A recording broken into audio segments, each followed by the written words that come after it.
There's a guy that's been talking a lot of shit to me in the media, Stephen Wonderboy Thompson. Everybody thinks he's a nice guy. He's had a lot to say about me, so I'd love to see him say that to me in the cage. Oh, he was just saying some stuff before the fight. Oh, he's going to get his jaw broke. Oh, this and that. He's always talking shit, throwing shade, so I'd love to see him say it to my face. He's always got things to say to you guys in the media. I say things to people when I look them right in the eye and I say, let's do it. Let's go in the octagon, so...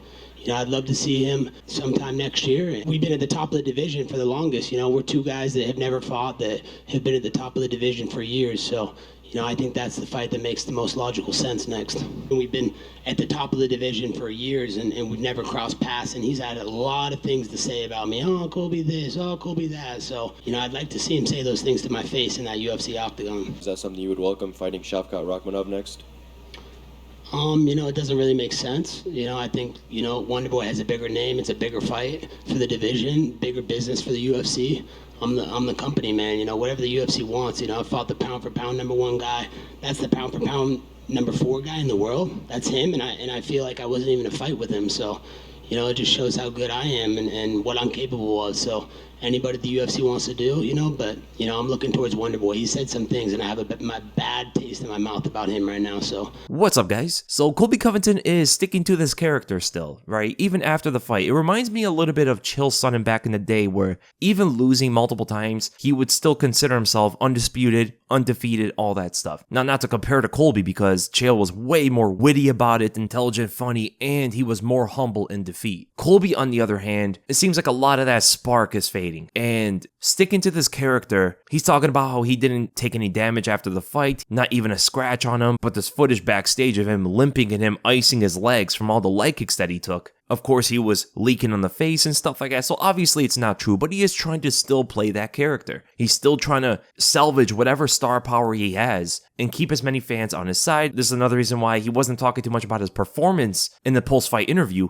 Instead, talk about more about politics and the former president, first responders, all that stuff, instead of talking about the fight itself much. And the amount of times he did talk about the fight, it was playing into the character. I didn't get damaged. I didn't take a scratch. It seemed like he broke a bit of his character when he directed his attention to the audience because they were booing him, which is insane, right? In the United States, which is what Colby was representing, he came out in the pre-fight press conference with a George Washington kind of outfit, talking about 1776, Revolutionary War, America first, let's take out the Brits. He was playing into that whole thing. And then he's getting booed after a lackluster performance against Leon Edwards that even got his home country booing against him. The very country that cheered for him when he came out, they were very upset at him after it was over. And not only him, it even looked like Trump, the very man that Colby was constantly talking about all week. Every time we see Colby, he's always mentioning him. And even Trump looked like he had enough of Colby, right? To the point where he didn't even stick around for the whole post-fight interview. He actually left. He was leaving while Colby was talking about him. So the audience is booing him. Trump did not even want to stick around, pretty much turning his own fans and country against him. And then what does Colby do at the very end of his post-fight interview? He probably saw Trump leaving. He was hearing the audience booing him. He starts going after the audience then. He starts talking about how they're all broke. He cusses them out and then leaves, which is pretty unfortunate. You want to be humble in victory and defeat. That's what everybody wants to see at the end of the day, whether you're playing a character or not. The fact that Colby did not come into the fight humble, people did not expect him to be humble afterward. Do you guys see how Colby Covington has been targeting Stephen Thompson? Not only after the fight in the post-fight press conference, but also before the fight in the pre-fight press conference. He talked a bit about Stephen Thompson. He was talking about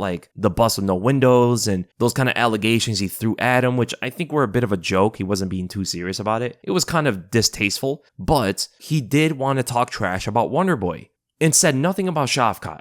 He didn't say a word about Shavkat Rakhmonov, who was Wonderboy's opponent, in the pre-fight press conference. And then in the post-fight press conference, again, the opponent he wanted to target next was Wonderboy again, even though Wonderboy just lost. Instead of targeting Shavkat, who's the winner, beating Shavkat does much more for him than beating Wonderboy. Colby said that he wants to fight Wonderboy for all the trash that Wonderboy has talked about him. And when the media member asked Colby, would you fight Shavkat? Colby didn't really want to pay attention to Shavkat, and all he said was that that fight doesn't make much sense. And he'd rather fight Wonderboy. He immediately got off Shavkat and focused about his Leon performance, saying, look what I did to the number 4 pound for pound, and then focused on Wonderboy again. He did pad it a bit by saying he'll fight anyone that the UFC gives him, which is what every single fighter says. But we do have to remember that Dana mentioned how many fighters actually don't stay true to that. Only very few amount of fighters actually live by that motto. And throughout all Colby's decisions, a lot of people don't believe Colby when he says he'll fight anybody. And he'd rather fight Wonderboy, and then he went immediately to attacking Wonderboy again. And it led a lot of people that saw this to believe that Colby is avoiding Shavkat. He doesn't want to fight him. And there's a lot of guys that don't want to fight Shavkat, and it seems like Colby is one of them. And this is leaving Shavkat without a lot of opponents. Maybe Jack Della Maddalena versus Gilbert Burns, the winner of that fight can fight him if it's going to be nobody else. And here's the thing.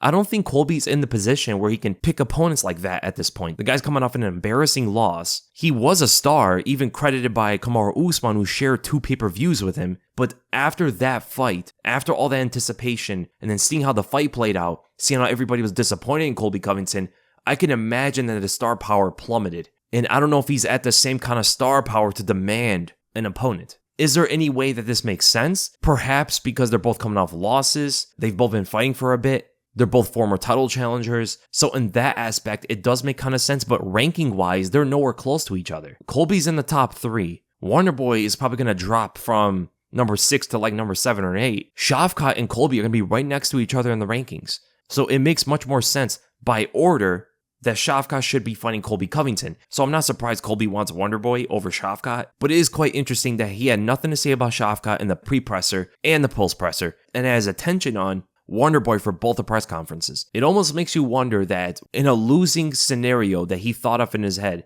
that he would target Wonderboy either way. Now, why is Colby doing this? Why would he rather fight Wonderboy? It's quite obvious, right? Wonderboy is a striker. He is much older. He's been in the game for a long time. He just lost to someone grappling with him. So Colby obviously sees an easier opponent, right? Shavkat can grapple with Colby. He has a much more dangerous submission ability. He's a better striker. He's bigger, taller, longer. He's not going to be timid out there. He's going to put the pressure on Colby. Like, it's a very dangerous matchup for Colby Covington. So if you're in Colby's camp, you would understand that Wonderboy would be a better, easier matchup to go against. But in the fans' perspective, and what makes sense by the rankings, Shavkat versus Colby is the fight to make. Because can you imagine if Wonderboy knocks Colby out? Colby is literally done for. There's no more relation between Colby and a title shot anymore. But he sees that as an easy fight and is most likely looking to hold that guy down for 5 rounds. And at this point, I don't want to see Wonderboy against wrestlers and grapplers. I'd rather see him fight like a Jack Della Maddalena or an Ian Gary, Michael Venom Page, who's in the UFC now if he beats Kevin Holland. There's other strikers that would rather see Wonderboy go up against. So the aftermath of Colby Covington's performance is a bit interesting. I won't say a lot of it is unexpected, but I wonder how much of these things he's asking for or even demanding for is actually going to be given to him at this point. And his star power is going to be a big component in all of that. So I hope we get to see some good fight with Colby Covington next. Leave in the comments below, what do you guys think about Colby Covington's comments after the fight, how he's been portraying everything, and the response he's getting from other fighters and fans. Make sure to give this a video a like, make sure to subscribe, hit the bell for notifications, and I'll see you guys